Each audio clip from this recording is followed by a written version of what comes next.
sounds is strange. Reservations and reservations rearranged. So much oppression, so much trauma. I look at it, and it's like the drama is affecting us. We make the change in our heart, but it's all the same. Where can we stand? Stand real firm. For our people, the desire burns. It burns in my heart, I feel it in my spirit. When I start to walk, I can hear it. Ancestors calling in the ceremony, telling me, brother and sister, we're not alone. No lone ways can hold us down. This is where it's at. We go to the ground, while the earth to the sky, created up in the thought. Bring it, cause we got the love. If you got the love, you sing the drum. You start to hum, push and shove. Push forward to the next 5 years. Come on. We go rebels from the sun. Bring your warriors from the past. You feel it? We go rebels from the sun. Bring your warriors from the past. We go rebels from ideology and greed. But this whole idea of blood, we talked about the zero bloods or the no bloods or the mixed bloods or the full bloods, in fact. If you look to this definition, the way things were, it wasn't a question of blood. This was introduced by European colonizers before treaties were even around, because this is how Europeans identify. You hear things of blue blood as identity for people coming from Europe. Bloodline was how Europeans identified, but it's not how Native Americans or indigenous peoples to these lands identified. But when the colonizers showed up, they began to identify Indians by quote-unquote Indian blood. We were referred to as mixed or unmixed.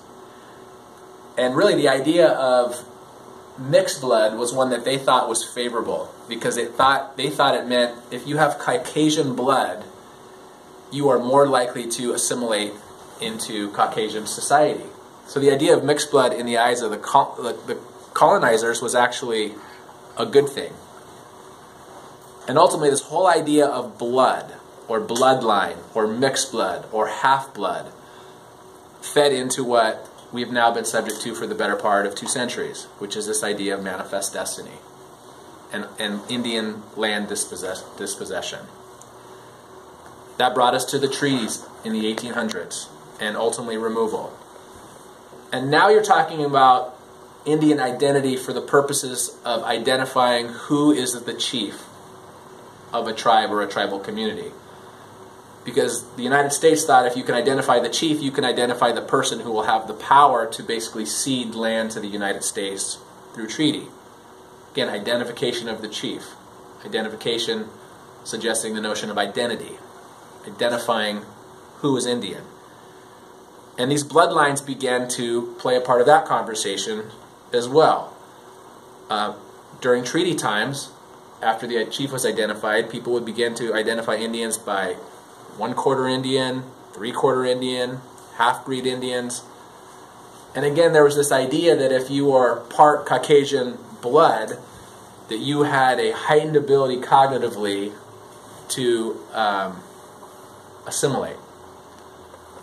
In fact, what they found out, though, is that it actually backfired, because the half-bloods had so-called heightened cognitive ability, and the United States found it more difficult to assimilate them because they would question why they were being removed. They would question why treaties were being signed. So this idea of blood, at least during treaty times, removal times, actually came back to kind of haunt the United States and the people that were trying to extinguish Indians. By the late 1800s, we're now talking about the Allotment era. And as we all know, in 1887, the Dawes Act was passed. That was a law that ultimately caused 90 million acres of land that had been reserved through the treaties to pass into non-Indian ownership. And someone talked about the Dawes Rolls just a minute ago. This is where the idea of rolls were introduced. From what I can understand, there was no rolls or censuses of Indians, meaning lists of who's an Indian, until it came time to dishonor the treaties and break the land holdings into individual land parcels for sake of having it wash away from tribal ownership altogether and into non-Indian ownership. But these rolls were created to identify Indians, to basically give them land that the United States knew would eventually fall into non-Indian hands.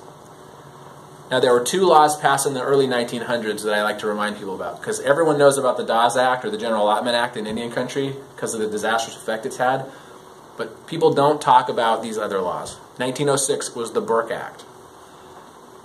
And this was a system where after allotments had been created, meaning in 1887, large swaths of tribal communally held lands were designated for ownership by individual Indians. Well, now those individual allotments were passing into fee interests, meaning into fee parcels over Indians who had been deemed competent. Meaning if you were deemed competent and therefore equivalent to a non-Indian, assimilating into society, now your land's going to pass out of individual allotment trust status and into fee partial status. And another way that the United States began to measure competence for sake of dispossession of that land was by blood. Again, this idea of mixed blood.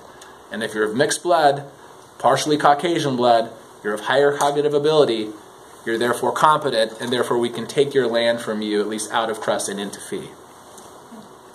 1907, this is a law that no one talks about. But you want to talk about per capita and casino? Well, here's where it came from the best I can tell. What year was that? 1907.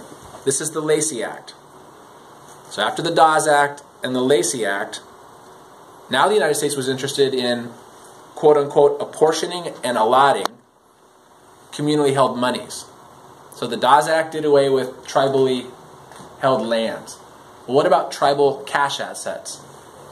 Well, if you are deemed, quote-unquote, capable of managing your own affairs, let's divide up the communally held cash assets, allocate them to individual Indians on a pro rata basis, and the same thing will happen. Once you divide up that communal asset, it becomes divisible, and ultimately it washes away. I believe this idea of pro rata distribution of communal wealth in 1906 is what has given rise to per capita ever since, and certainly since 1988 when the Indian Gaming Regulatory Act was passed. And it's no coincidence that the very next year, in the early 1900s, after these laws were passed, at places like Osage, that have very lucrative head rights or oil rights, they started disenrolling their own people. Meaning if there are so many of us now with this amount of oil rights, and what's left is this, with this amount of oil rights, we will be richer for it. And the idea was then to get rid of their own relatives for sake of those lucrative head rights. So 90 million acres later, and I don't know how many dollars later after these laws were passed, comes the Indian Reorganization Act in the 1934. And now you really get into the business of blood. Because Congress determined that to be an Indian under the IRA, you must have, quote, 1/2 or more Indian blood. That's what made you a member. And these rolls from the Dawes days, coupled with blood quantum, gave the United States the idea that we would now become membership clubs. No longer notions of kinship or belonging, but we're now members. They introduced the idea of membership. And the corollary to membership is disenrollment. And what makes you a member is some identification on a roll that they created for purposes of taking your land, or perhaps some amount of Indian blood that they have used to identify you as capable of being assimilated. And we've never been the same. Under guise of quote-unquote reorganization, and at the time that they stemmed the hemorrhage of land, they introduced membership, they introduced blood quantum, residential requirements, and ultimately disenrollment. Then, of course, came the termination era in the 1950s, and that one speaks for itself. The idea was that Congress was going to terminate tribes altogether. And what they did was terminate them, and again, divide up tribally community-held land and other assets, liquidate those assets by disseminating them to quote-unquote members at the time of termination. Fast forward to the 1970s, and it's now called self-determination.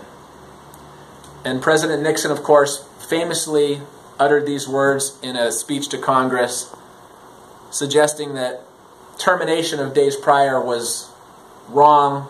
It was time for a decisive change, moving away from the past to create a new era where the Indian future is determined by Indian acts and Indian decisions. And this was called self-determination. And that's all good and well, but come 1975, when the seminal piece of legislation was passed by Congress implementing this vision, the Indian Self-Determination, Education, and Assistance Acts, tribes were basically given the power to do things, or given back the power to do things that the Bureau of Indian Affairs or the federal government had always done for them. And that actually includes deciding who's a member, enrolling members and other things.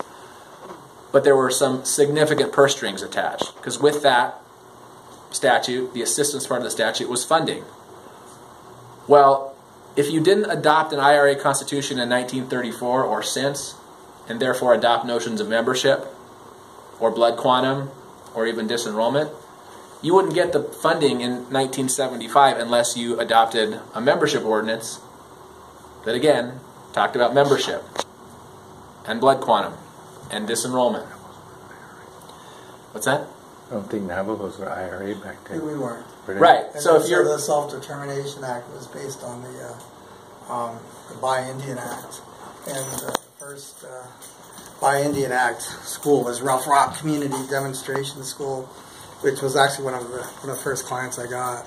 But that started in '68, and it, I guess it did well. I mean, it was kind of cool because it was the idea was that rather than the Bureau, the people in D.C., essentially setting the curriculum standards and whatnot, they got to have the community members do that. Navajo was actually really where you started to have a number of school boards, well, now they're called community-controlled school boards, but back then they were ISDA school boards, and it was pretty interesting how it worked out. But yeah. The problem I have with the Self-Determination Act, though, is if you were a treaty tribe, meaning you rejected the IRA, you rejected notions of Anglo-American constitutional government, you wanted to rest on your treaty or you wanted to rest on tradition, well, the United States says, that's fine, but you're not going to quote-unquote self-govern or be self-determinative. We're not going to fund those activities unless you essentially sign up to an IRA program. And your treaty is all good and well, but unless you have a membership ordinance that prescribes blood quantum or other criteria we've imposed, and ultimately allows for disenrollment, you don't get the money. So you know what happened? And I could be wrong, but I think every single tribe since the 1970s, if they didn't do it back to 1934, signed up for the membership program.